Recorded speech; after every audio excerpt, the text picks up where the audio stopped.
Hi, everyone. Welcome to the Almost 30 podcast. This is Lindsay Simsick. I'm so glad you're here. This is a rerun episode, and don't turn this off. This is a really special episode that we did with Glennon Doyle back in 2020. Very, very potent time. I was so grateful. Kristen and I were so grateful we got to sit down with Glennon. We did it virtually, but it was one of the episodes we did back then that I was like, it just reminded me that this is why we do this. You know, someone like Glennon who is just so profound in her work and in her impact. And we were able to ask her some really, really intimate, hard-hitting questions that I think she appreciated, she really enjoyed, and I think she talked about things that she's never talked about before. So we wanted to rerun this episode. We're going to be doing this a handful of times throughout the end of the year, just as a holiday gift, a thank you to you all for being here, and to remind you that the archive of Almost 30 is full of incredible episodes and guests, and timeless inspiration and wisdom and information. So I highly recommend doing a little archive roulette, going back there and just picking an episode. But this is Glennon Doyle, episode 325 that aired on May 19th, 2020. So to put that into perspective, just a reminder that Krista and I, that was nearly 6 years ago, which is kind of crazy. So we might sound different. I feel like we are different people, but hey, you know, we've put our lives on the internet for the last 10 years. That's just how it goes. I hope we've changed.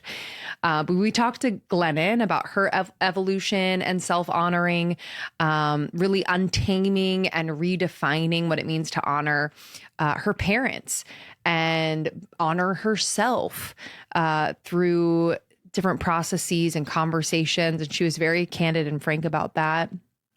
She talked about her relationship with Abby and the transition after they met and what that looked like, and just how that affected her joy and her presence.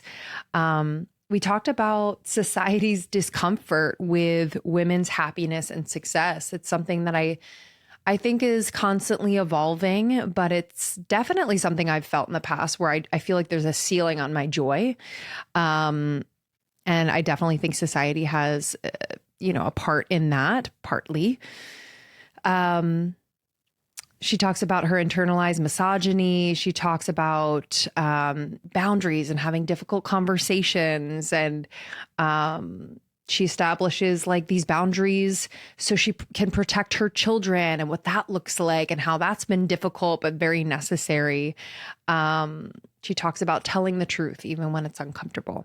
This conversation, you will be writing down little gems throughout. And Glennon, we love you. We thank you.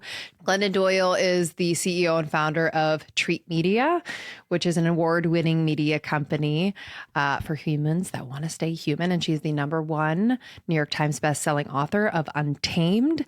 It's sold more than 3 million copies, which is just incredible. And Glennon was named one of the 50 most powerful people in podcasting.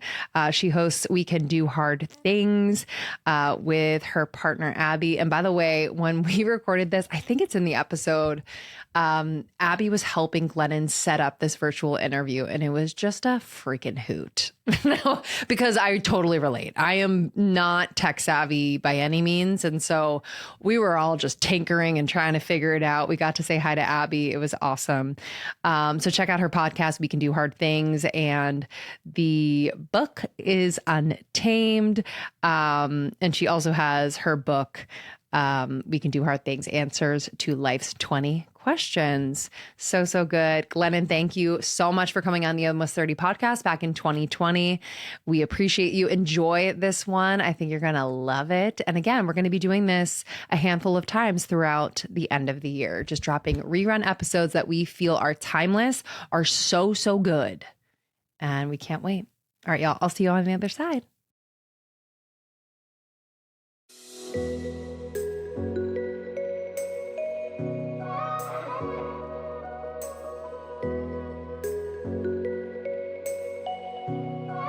These lovely people are on waiting for me, and I did this thing, and now no one can see anyone. You should hear everything's going fine.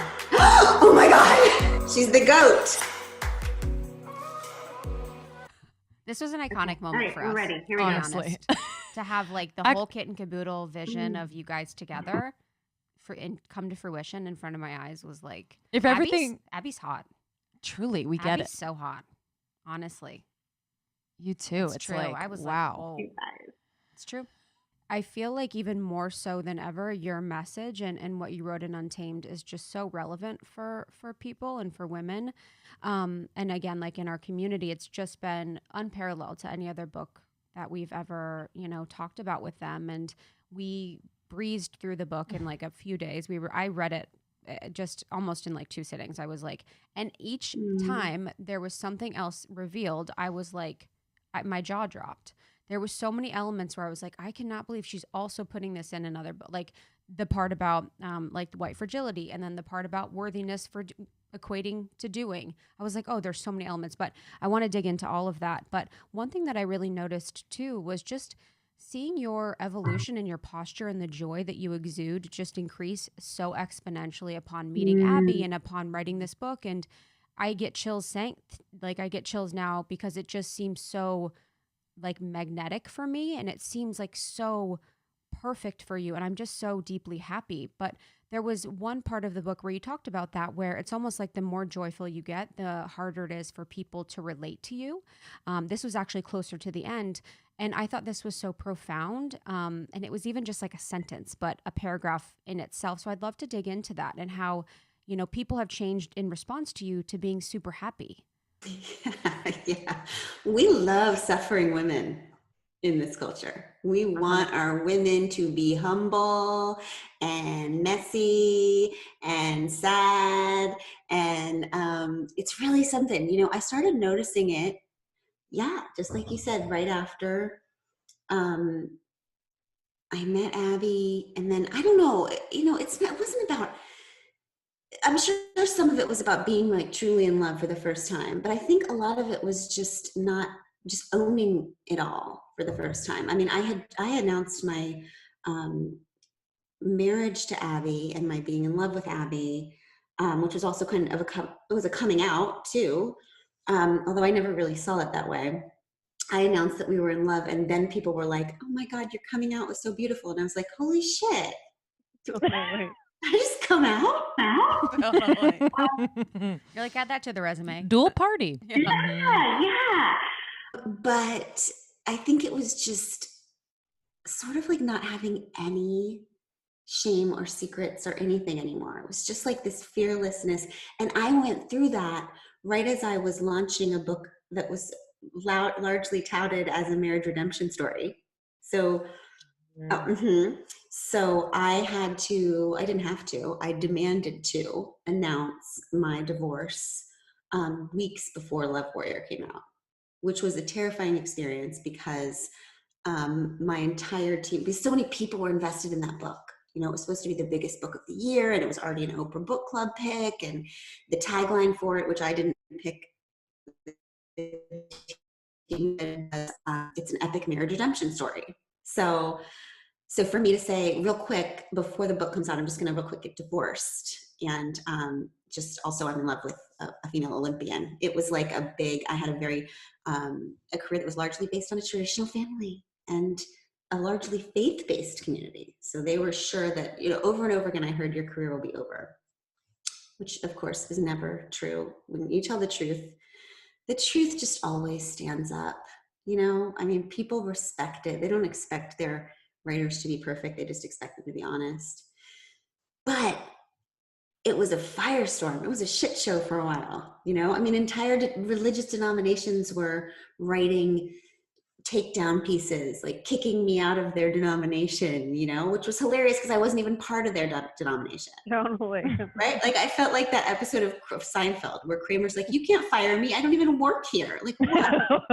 It was so confusing. I never signed up. Yeah. So I don't know, like making it through that and realizing, sometimes when you're a woman, you think, oh, criticism is the end of the world. Like people not liking me is the end of the world. Everyone has to like me. So to see so many people hate me and survive it just gave me this like fearlessness, which is, I think, what people started to see in me. And I started to notice I'd be at speaking engagements, and without fail, somebody would stand up at the end during the Q&A and say something like this. It would be like, I just used to relate to you so much. When you talked so much about pain and your suffering, and now, since you've been with Abby, and since you're just lately, I just find it harder and harder to relate to you. Like your job is to relate to them. Yeah. But it was always, I wasn't angry about it. It was just like they were saying, they hadn't identified yet the thing that I know is true, which is they thought it was personal. They thought it was personal about them and personal about me. But that shit is never personal. That is our conditioning, right? That is, every study that's been done about the more successful and the more bold and the more certain and the more powerful a man becomes, the more people like and trust him.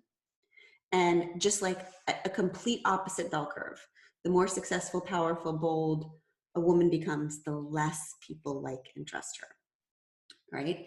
So yeah, it's really interesting. I mean, I hear it and see it all the time. You guys do too. It's just like the way you hear it is I don't know. I can't put my finger on it. It's just something I don't like. I don't know. I just don't like her. I just don't like her. I don't know.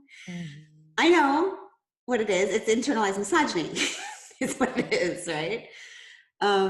And I get it. It's our conditioning, and it's not our fault that it was planted in us, but it is certainly our responsibility to recognize it when we see it in ourselves. It happens to me all the time. I do it. I was at a soccer game. I put this story in the book. I was at one of my kids' soccer games, and all the soccer moms, my friends, the soccer moms on the sidelines, were just getting pissy about this girl on the other team. They just didn't like her. Just rolling their eyes, just psh, psh. And then I started to do it, not outward, only inward, because I hide my shit. And it was because she was like so full of herself. First of all, she was so good. She was so good at the soccer, and she was on the other team. Okay. And she was just like kicking the balls in the goal. Like wasn't even hard for her. She's walking around like she owned the place. And our first reaction is, who the hell does she think she is? And it's just, so she was 12. She was 12, right? A young icon. Doing what she's supposed to do. Yeah. Yeah, it is so ingrained in us. And, when you were telling that story before, just, it made me think about, as you kind of came more into yourself, as we as women come more into ourselves, it's like society or our friends see us going farther away from ourselves. But it's really just that old version of us that we're kind of moving on from and growing out of. And so it's like this dichotomy that causes so much pain and friction when, I think in our most intimate relationships, as people see us and witness our evolution, what has been, with the people that are closest to you, kind of the conversations that you have. Because I think a lot of people in our community are changing and they're evolving, and they're actually finally doing the work within themselves to get closer to who they really are. And they are having these, interactions with people that they love that are uncomfortable. And they're like, who are you? Who are you becoming? Yeah. It's like, how have you had those important conversations with people, hard conversations with people? Mm-hmm. And I'm not saying you have to explain yourself, but like, how can people just invite others that they love in during this time? Mm-hmm. Well, I mean, first of all, I think it's just this like radical understanding and acceptance that we're supposed to be changing, right? I mean, that is the whole point. I can't imagine another point of life than just over and over becoming truer and more beautiful versions of ourselves, which ironically usually means we're just going back to the version of ourselves we were born with, right? Like we're trying to get that self back that at some point the world convinced us wasn't good enough. So we started trying on other identities. So it's like we're becoming and also returning, at the same time. And that scares the shit out of people. I mean, it really does. And the thing is that for me, what I have noticed is that when we receive pushback for our evolution, for changing, it's not the people that are ragey and that hate us that shakes us, right? It's like the quiet concern of the people that love us. That's the stuff that shakes us, right? So I'll give you an example of that. When I was telling my people one at a time that I was in love with Abby and that I was leaving my husband, who was the father of my 3 children, who my parents, I mean, this was just like, talk about like announcing an evolution to your family. Also, my family is very, very tight. Now I have the language to call it like a little codependent, right? We just, my mom and I talk 7 times a day. Like there's no decision that isn't discussed. She has loved me very, very well for a very long time. And when I told her about leaving Craig and being in love with Abby, she was scared to death. Okay. She was terrified, and it just came across every time we spoke. You know, I'd just hear the fear in her voice. She'd say, "Oh, what is the world going to say? Like, how are the kids' friends going to treat them?" Like, she was so scared about the world, you know? And I would find myself, this is how I always know when I'm slipping, when I'm starting to abandon myself, is I get really defensive. Okay, when I start trying to explain myself to someone else, when I start trying to make 17 arguments for why I'm a grown-ass woman and I get to do what I want, that's when I'm not being a grown-ass woman, right? Like, that's my red flag that I'm slipping, because only defensive people explain themselves, right? I mean, only people who are afraid that the person they're talking to can take away the thing that they have start flailing like that. But I was flailing left and right with my mom. And one day we were on the phone and she said, "Okay, your dad and I are going to come. We're going to come to Florida to visit." And I found myself saying for the first time in my entire life to my mother, "No, you can't come because you are afraid. And my children are not afraid," right? We taught our children that love is love and that it is best to be yourself and let the world catch up. So they don't carry the fear you carry, but if you bring it to them, they will see it in your eyes and they will help you carry it, right? So my job as their mother is to make sure that your problem doesn't become their problem, because it's not our problem, right? It's your problem.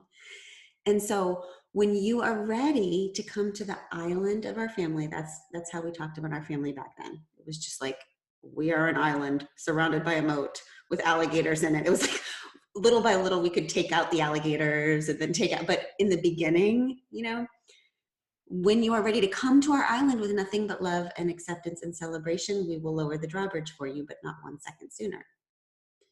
And that is the story that I tell you, because what I have found is that the fiercest women, the fiercest activists, artists I know, who will stand up on stages and preach their liberation and preach freedom and preach feminism, will come home and cry about their mamas.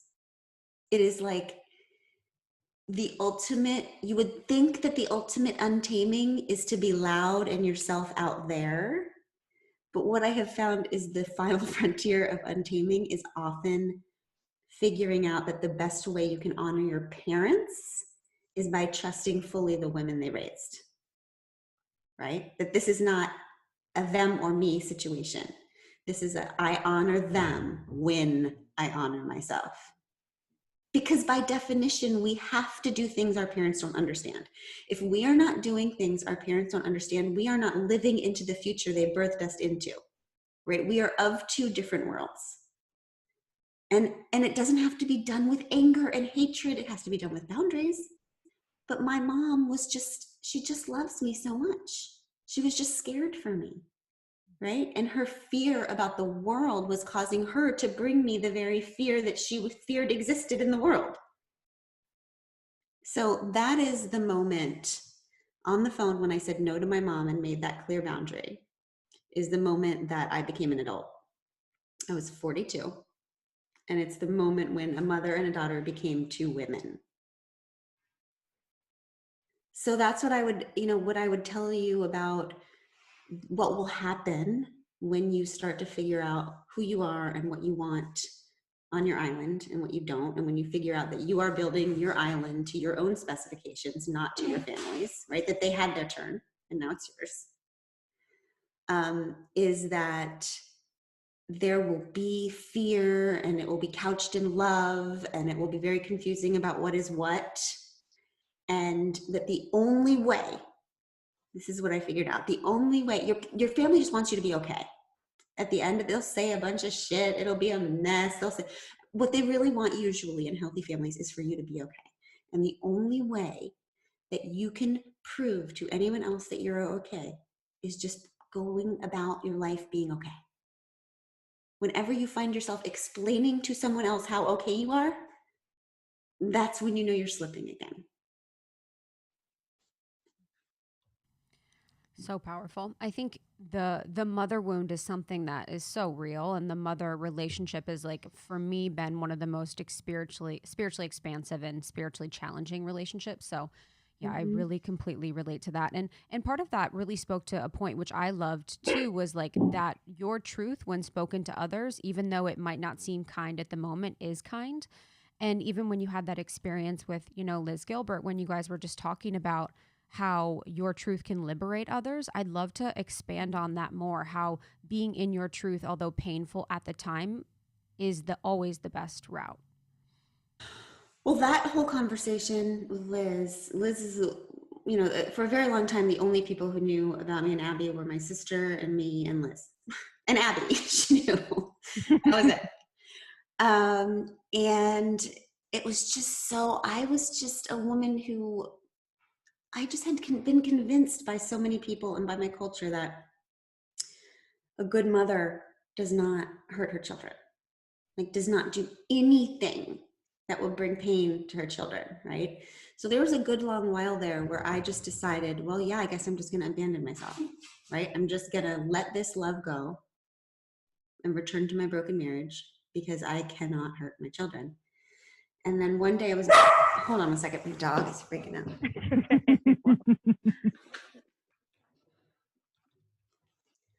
Okay, so then one day I was braiding my daughter's hair and she looked at me and she said, Mommy, can I do my hair like yours? And something about the way she looked at me, something snapped in me and I realized, oh my God, I am staying in this marriage for her.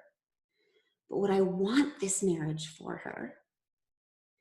And if I wouldn't want this marriage for my little girl, then why am I modeling bad love and calling that good mothering? Right?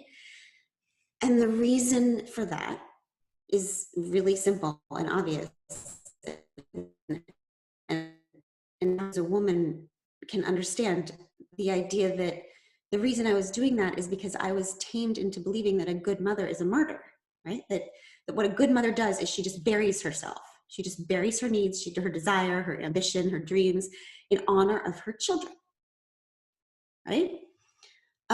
Which, as we know, as anyone who was raised by a martyr mother knows, is just an incredibly heavy burden to bear, right? It's an incredibly painful legacy to pass on to a child because children don't ask their mothers to die for them, right? They don't want that burden.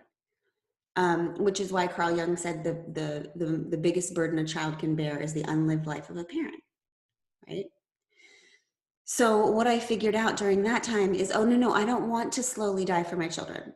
Like, I want to show my children how to bravely live, right? Until the day they die. Like, I don't want to buy that cultural idea anymore that a mother is a martyr. I think a mother is a model, right? A mother is somebody who can't settle for any relationship less true and beautiful than the one she'd want for her kids, right? Because our kids will become what we are and will only let themselves live as freely as we let ourselves live. So that's the stuff I was working out at this time. And I was talking to Liz about like how to have those conversations with Craig and with the kids. And and a couple things Liz said during one conversation that I'll never forget. And she said, don't forget that every truth you tell, even if it makes people uncomfortable, is a kindness. And every untruth that you keep inside, even if it makes people comfortable, is an unkindness. Okay, that I believe is true. And then the other thing that I've seen play itself out so clearly in my family, like now we're 4 years later, is this idea that there is no such thing as one-way liberation, right? That when we give ourselves permission to live as truly and authentically and beautifully as we were meant to, shit hits the fan for a little while. And then everyone around us starts waking up. The family members who were the most afraid slowly start to grant themselves permission to live. My mother, I don't know if any of you have seen any pictures of my mother on the interwebs. There's several of them because she is fucking crazy. She is the most radical activist in our family now. She has been to twice as many gay pride parades as Abby and I put together. She plans trans remembrance ceremonies for her new church because she left her Christian church because it was not gay friendly enough and started at a new one. She goes to marches. She goes to political meetings and rallies.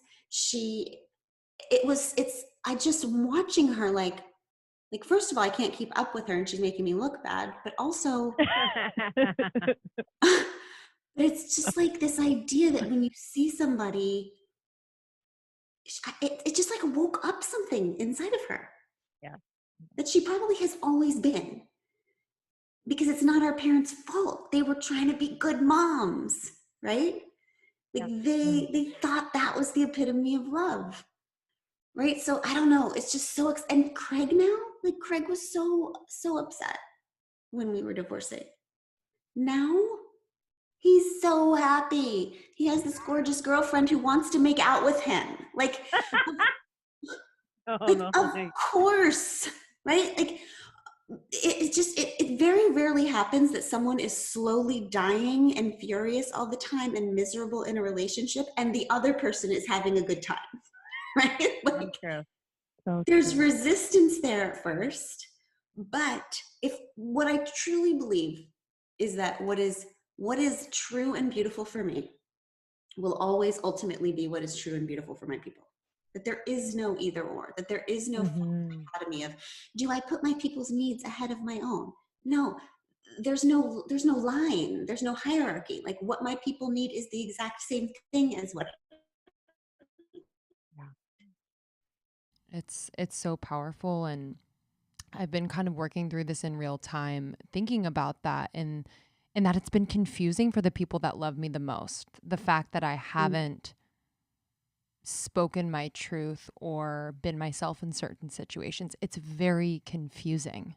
And then it like kind of kinks their hose too. And so there's just like this really sticky energetics between us, and we know it doesn't feel good, right? But we don't know how to articulate it. So I just thank you for articulating that. I think that's so important. And the second point about, you know, your relationship with your mom and your parents, I've just been seeing that like very clearly for myself recently, where, you know, I don't think it's my job necessarily to quote wake them up, but I always held so much resentment that, well, aren't my parents supposed to teach me that? Aren't they supposed to tell me this and show me that and show me the way here?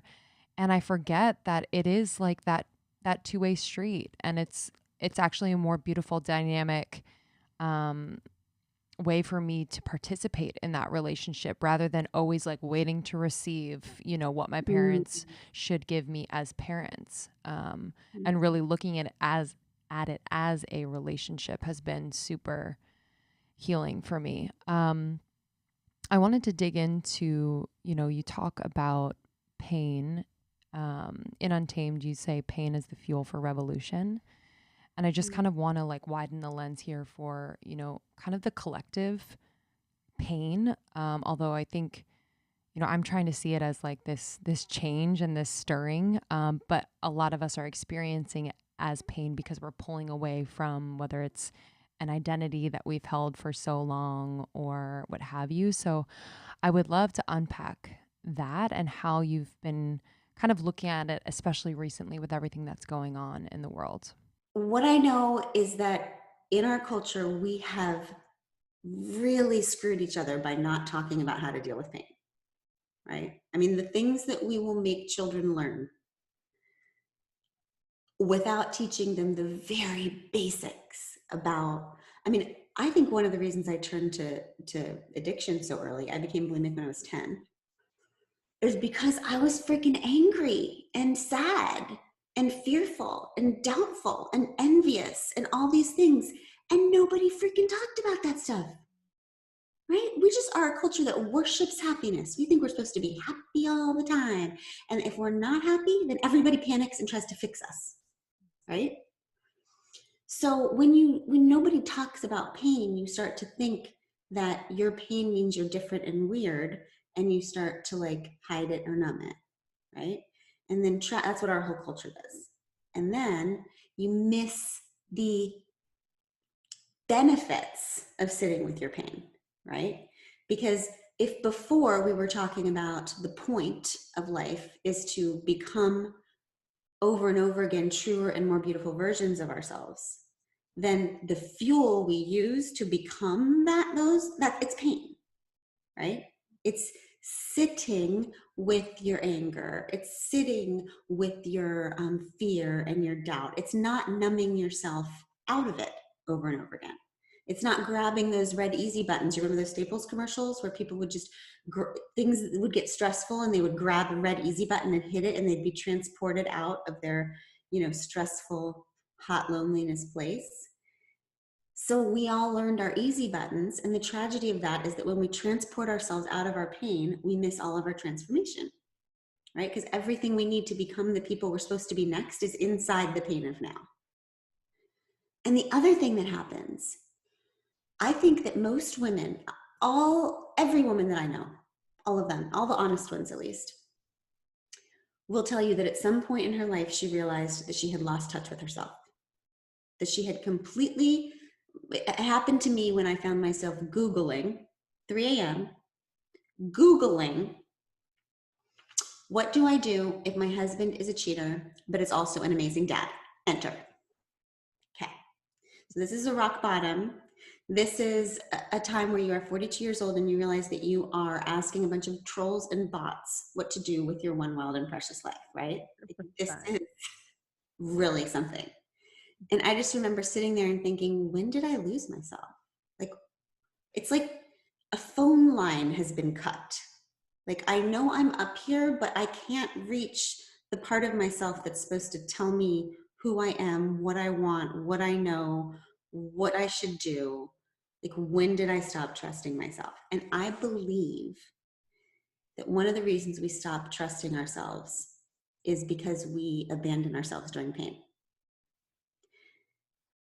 If a friend comes to us and says, I'm in pain, I'm so sad, I'm so heartbroken, we would never be like, I'm out of here. I can't take this. I'm sorry, I'm done. Like, you should Google it. Google Do what I do. Google it. But we would never do that. We would never abandon our friend in her moment of pain, but we do it to ourselves all the time, right? Which is how we break trust with ourselves. And so one of the beautiful things that happens, it's not just when you learn how to stay with your pain, which, by the way, all it is waiting. Like, everybody's like, what does that mean? How do you do that? You just get pissed or you get sad and you just be sad. That's literally it. You just don't use all of your shit to not feel it, right?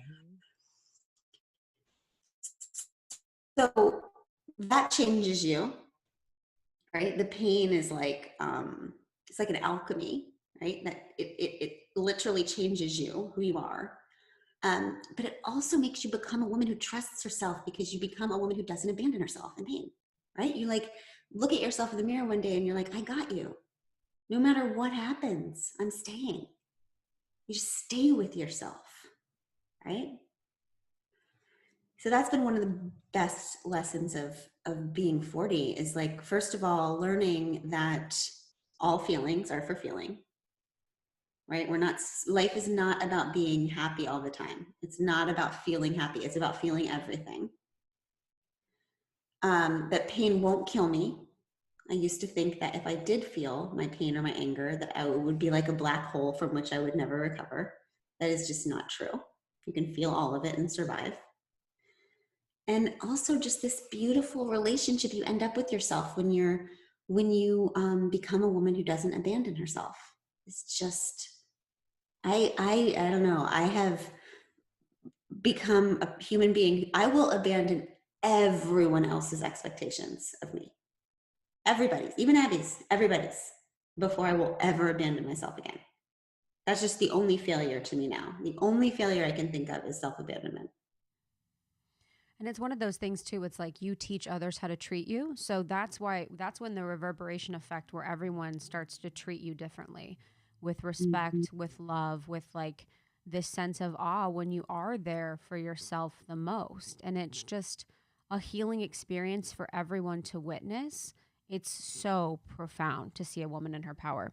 And to that, one of the parts that I was just like, oh my God, I couldn't believe you putting it in the book, because I'm like, this is a whole nother book. I just think it was so powerful about rest, and how resting is laziness. That was like a belief that you had, and laziness is disrespect.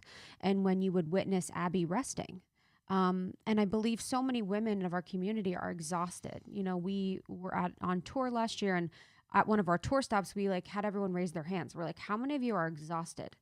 Every woman in the audience raised her hand, because we're doing all the things and we're just fucking exhausted and we don't feel worthy enough to rest. So I'd love to talk a little bit about, you know, that discovery for you and how resting has changed you from that point. Yeah. So this is one of the the silver linings of anger, right? Because, or bitterness. I think I'd call it bitterness. Like Abby would just freaking, it would be the middle of the day. Okay. It would be like 2:00. I've only just begun. I have only just begun to be miserable on this day, right? Totally. I worshipped misery. Like I thought I earned my worthiness by how bitter and exhausted and miserable I was. Okay. This is like the way that I kept my family safe was by worrying to death. Like I earned all of our safety by my misery. Okay. And so when you're a person like that, and your freaking wife just decides it's 2:00, and why the hell not watch 2 hours of zombie shows on the couch? As you do. You guys, I would lose my damn mind. But we were still in the honeymoon period, so I couldn't communicate directly. Okay. You just moved stuff around her. Yes. I would just for sure need to do the dishes then. Okay. So she would be resting at me, and I would be doing the dishes at her. Right. So that is, we are masters of communication. Right. And so the cool thing is I have figured out, usually I forget and I'm miserable for a little while, but then I do remember that, like, when I'm pissed off at somebody or something, it's usually just information about me. Like I'm triggering something, a belief about myself. And this is how I know, because when I'm like being pissy in my head about it, this phrase will always come up, which is, must be nice. Must be nice to lay on the freaking couch at 2:00. Must be nice. And then I remember to change the tone of the sentence. Okay. So I go from must be nice to must be nice. That changes the whole thing. Like, it must be nice. Maybe that is nice. Maybe I want that thing. Like, maybe I want to be as audacious and comfortable in my own skin that I can and think that the entire world is going to stop spinning, right? Maybe I want to rest. right? Maybe I want to actually, maybe it's deeper than that. Maybe I want to actually believe that I do not control the universe. Because what a woman laying on the couch at 2:00 is saying is, I don't control this universe. And I really do believe that things will carry on without me. Like, what? Okay. So what happened is that one day Abby was on the couch and she and I walked in the room with a basket of laundry, of course, because I needed to fold at her. Of course. And and I saw her like jump up. Like she jumped off the couch and like she was nervous. Like she was ashamed. And that took me right back to when I was 10 years old. And when I would be home alone, if I heard my parents' car come up the driveway, I would jump off the couch, try to look busy. In my home, hustle was everything. Like your ass did not sit on the couch unless it was family approved resting times, which was just 8 to 8:30 Cosby Show. That was it, right? That was before we knew about Bill. Mm-hmm. Okay. Yeah, right. So basically it was triggering an old belief that like I still functioned by, which is that my worthiness is tied completely to my productivity, right? That I am only worthy of the space that I take up on the earth in direct proportion to what I am producing, to what I am cleaning, to what I am, just, it's so exhausting. It's so exhausting and it's so not true. And you guys will have to remember it as producers of content. I mean, dear God, it will eat you alive. Like, Yeah. if you do not fiercely guard your humanity, right? If you do not remember that you are not a machine and that you are not a robot and that you are not here to just constantly push out content in one way or another, right? That part of the beautiful part of the human experience is just to be, right? Just to make the radical decision that you deserve the time and the space on this earth just to be and rest and enjoy, So I work on it, like after this podcast, I'm for sure she's sitting out there on the couch. 100%. Okay. 100%. And maybe I'll go join her for 20 minutes and then I'll start like itching, do something else. Little victories. But that's the thing. Every time I hear myself saying, must be nice about anybody, that judgmental thing that really reveals your deep longing. I just always think, okay, how can I get that thing for myself then?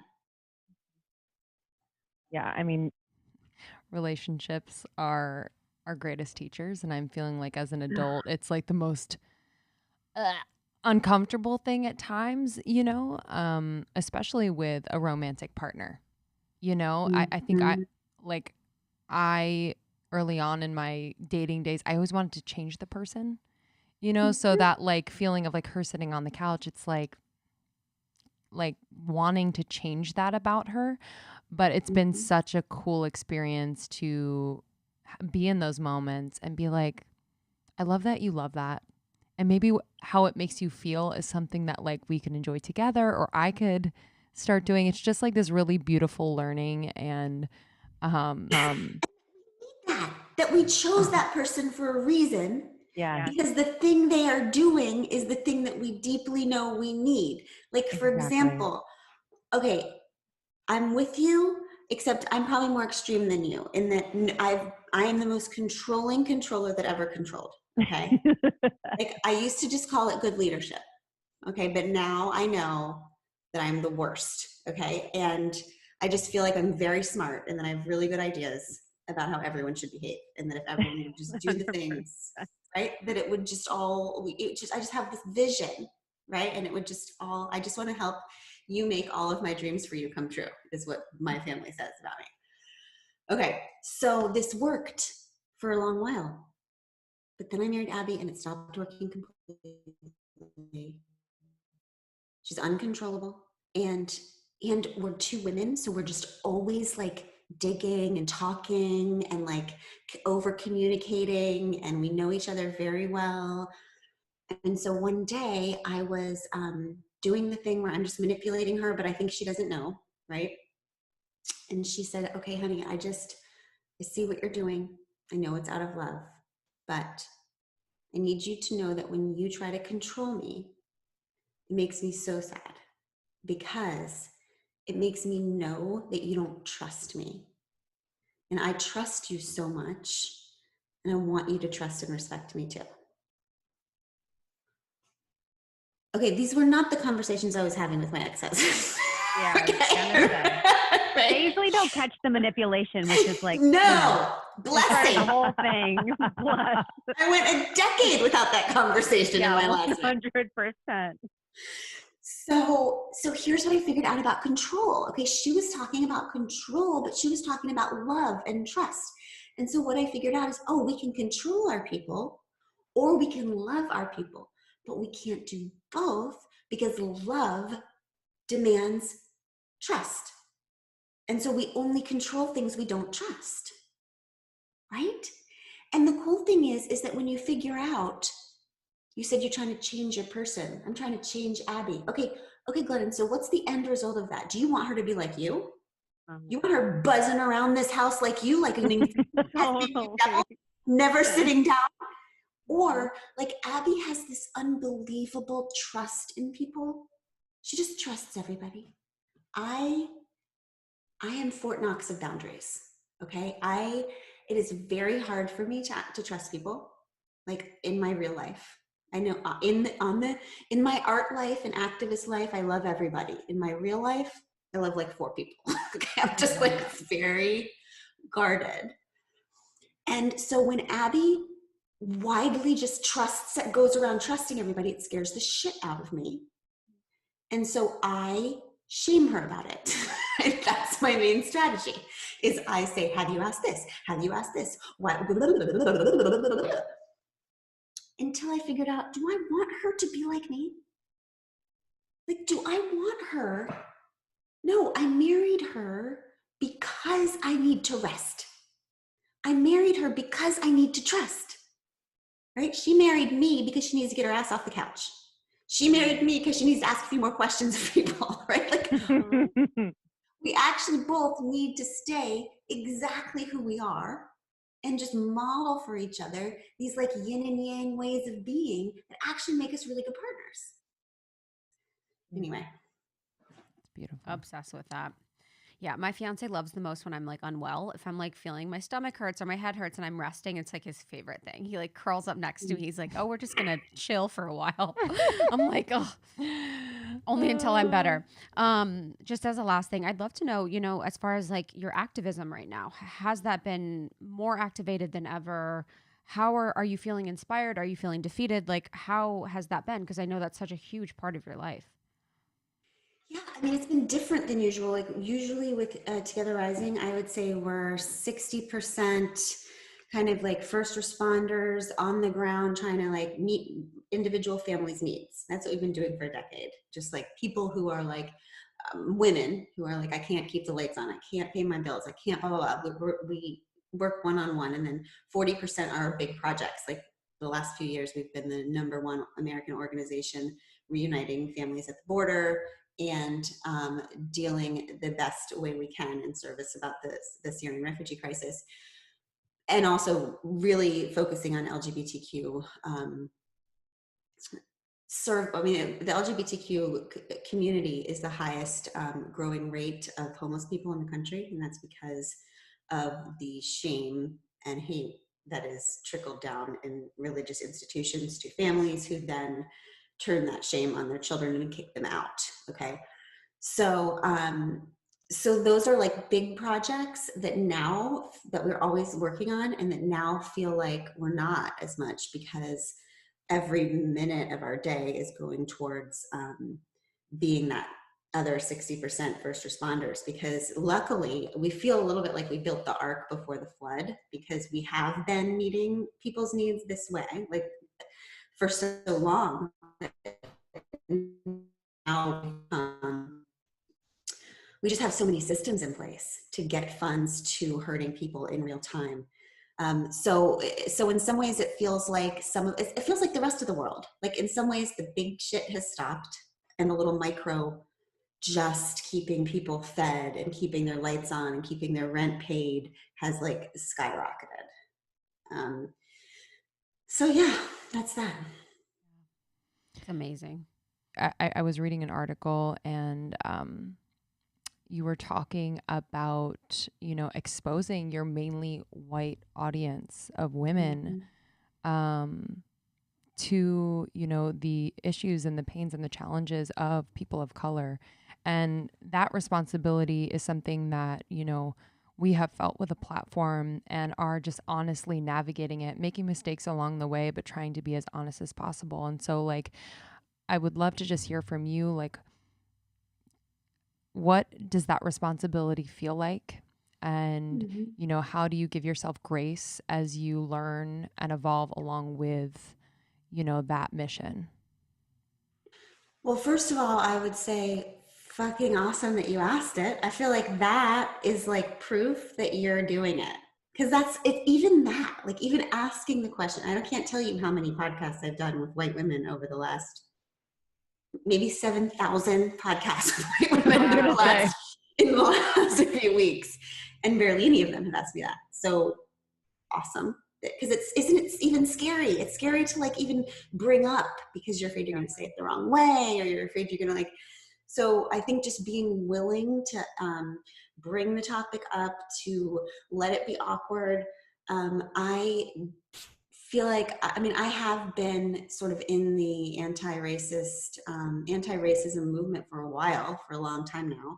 I have screwed up in so many ways that it's like, sometimes I think my main job, whether or not this is like an actual job, is to try the thing first, screw it up royally, so that everybody can watch me screw up publicly, and then they can learn from what comes next. Like I really do feel like, and actually that's a service. Like That's huge. Mm-hmm. I mean, that's huge. Yeah. Right.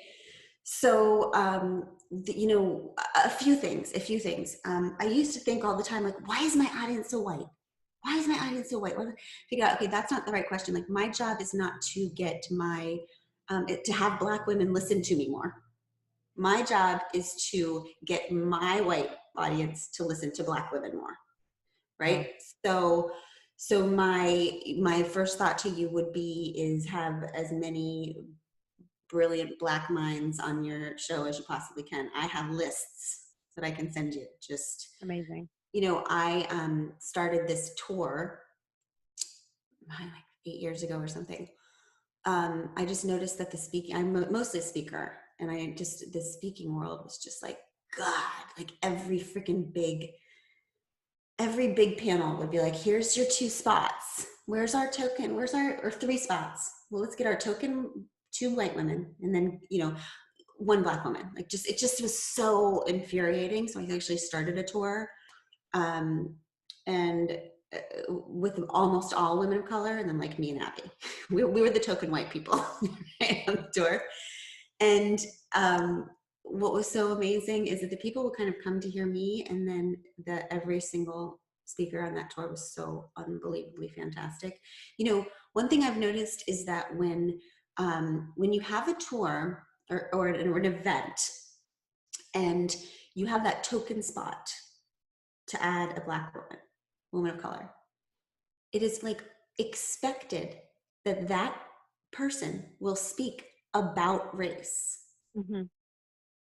It's so as if that human being is not a full human being who also has all kinds of different thoughts beyond race and could speak on other things. And maybe one of the white people on the panel should be speaking about, right? Like, it's just, so offering spots, passing the microphone to women of color and in ways where they can speak to all of their parts of humanity and not just, checking the race box, I think is super important.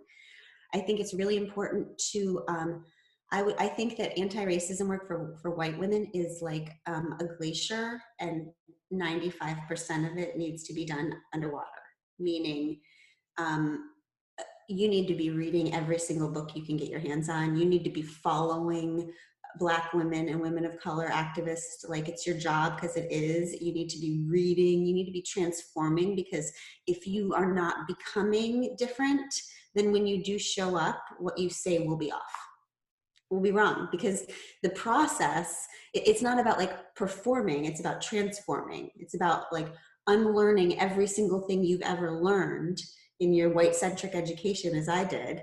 And so when you've read, when you've experienced, when you've listened, when you've read, when you've given yourself time to change, you hear and see and speak differently, right? And that's why like white women get so upset, because they say the thing and it's wrong. It's just wrong. It's wrong.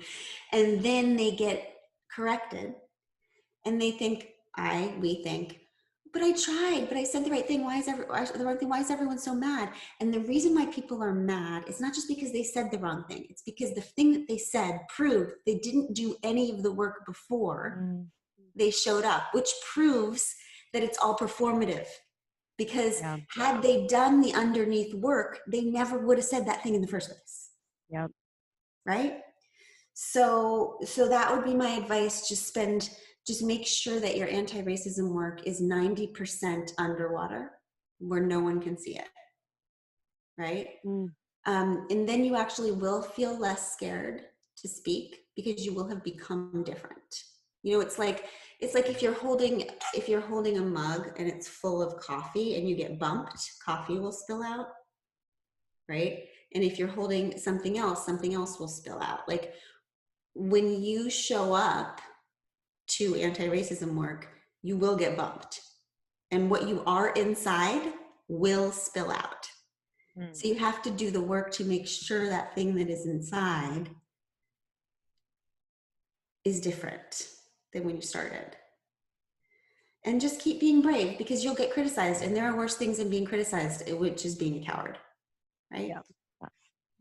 It's the most humbling work of all time. You know, it's just, it's that space where it confronts a lot of what we've been taught, I feel like, as women, which is you have to be liked, need to be right, have to be small, and just to go into that knowing that you're mostly wrong, that, you know, you have to do a lot of the work to figure it out. A lot of the work is inside, is like so transformational. So that was one of the things in the book that I honestly did not expect. And I was like, damn, she did not come to play. Like, it is like so real for me. I'm like, that is so profound. And I'm just so grateful for everything that you've done. You know, all the points that you spoke to, it's so important for women. It's so important for all people. And we could talk to you forever. So thank you so much for coming on. Grateful. I just like am in awe of you, and your energy is just the best. And we're really excited and honored.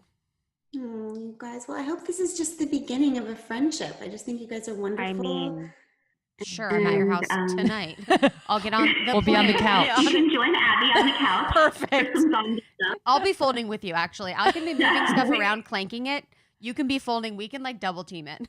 I'm a good chiller. Perfect. We'll fold at her. Yes, Thank you man. so much. Untamed is available now everywhere books are sold, and I cannot recommend it enough. I feel like I send texts like by the bushels every week to people. I'm like, have you read it yet? And not just saying that because you're here. I truly, truly am so blown away by this piece of writing. I mean, everything you've written has been incredible, but it's also really cool to bear witness to your evolution in your writing through these memoirs. So thank you so, so much. Thank you so much, Glennon Doyle. This is a rerun episode of Glennon's that we're so, so honored to share. It was a conversation back May 19th, 2020, to put it in context, but timeless wisdom. I'm so grateful. You can learn more about Glennon at glennondoyle.com. She has a media company. She has multiple books. She has her podcast, We Can Do Hard Things. We just appreciate you. So thanks everybody for listening to the Almost 30 podcast. You can follow us on Instagram, Almost 30 podcast, and TikTok at Almost 30 podcast. We're on YouTube. We're on video. Right now I'm in my house. Okay. I'm in a crew neck sweatshirt. don't have a ton of makeup on. I think a little mascara and maybe a brow, but I'm happy to be here. I'm happy to be on video because it's so nice to connect with you guys in that way. Love y'all. We'll see you on the next one.